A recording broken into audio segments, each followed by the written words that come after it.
Most people who say they enjoy being alone are not peaceful. They are simply escaping something. And most people who say they hate being alone have never actually experienced it properly.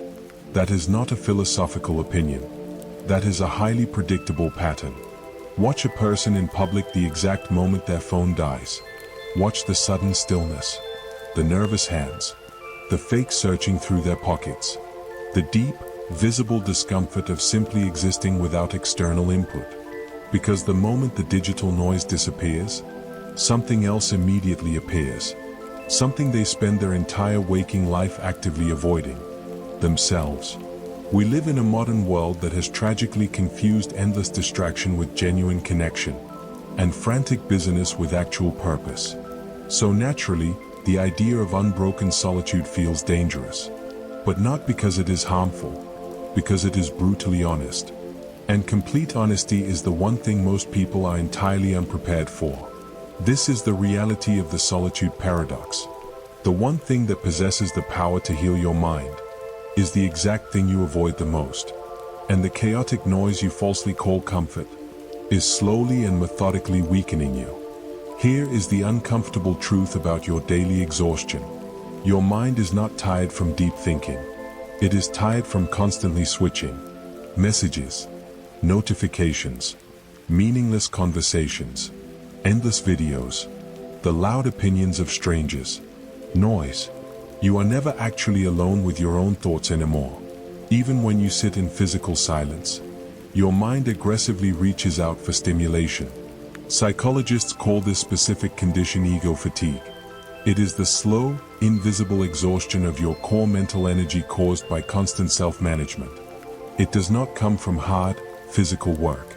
It comes from relentless social performance.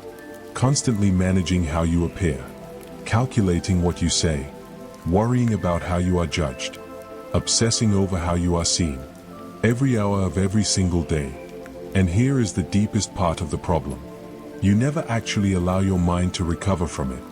So at the end of the day, completely drained of willpower, you collapse into low-level entertainment. And society has taught you to call that rest. But it is not genuine rest. It is just another sophisticated form of escape. It is a quieter, more acceptable addiction. In a highly revealing psychological experiment conducted at the University of Virginia, average people were asked to sit alone in a sterile room. No phone, no music, no books, no distractions of any kind, just their own thoughts, for only 15 short minutes. It sounds incredibly easy, doesn't it? But it wasn't. A shockingly large number of participants found the internal experience so agonizingly uncomfortable that when given the bizarre option to give themselves mild electric shocks instead of sitting in silence, they repeatedly chose the physical shocks. Stop and really think about that. They actively preferred physical pain over facing their own mind. This did not happen because they were inherently weak people. It happened because modern humans are no longer trained to sit with themselves. We are aggressively trained from childhood to avoid ourselves. And this constant, daily avoidance creates a much deeper psychological problem. The less time you spend sitting alone with your mind, the more terrifying your mind begins to feel. Unprocessed regrets, hidden insecurities, and buried truths build up in the dark. The ancient Stoics understood this fundamental flaw in human nature perfectly. Marcus Aurelius was the undisputed, most powerful man in the known world. Yet every single morning, before he managed an empire, before he commanded a war, before he faced his heavy royal duties, he sat alone in the quiet and he wrote. He wrote entirely for himself. Nowhere can a man find a quieter or more untroubled retreat than in his own soul. Seneca advised to retire into yourself, not to escape life, but to understand it. Epictetus taught that everything outside your mind belongs to the world. Your peace exists only inside you.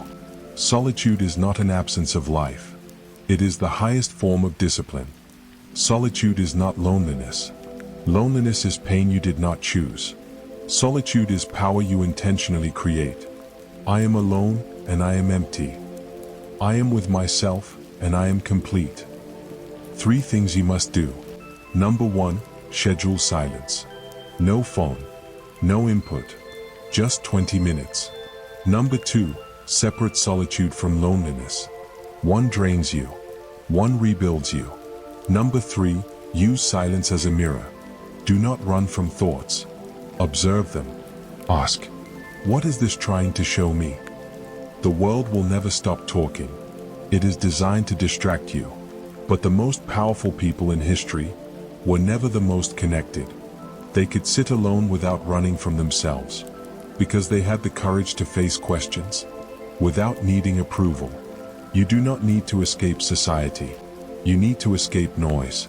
Because the moment you sit alone without discomfort, you are finally free. And in that silence, something appears. Not emptiness, confrontation.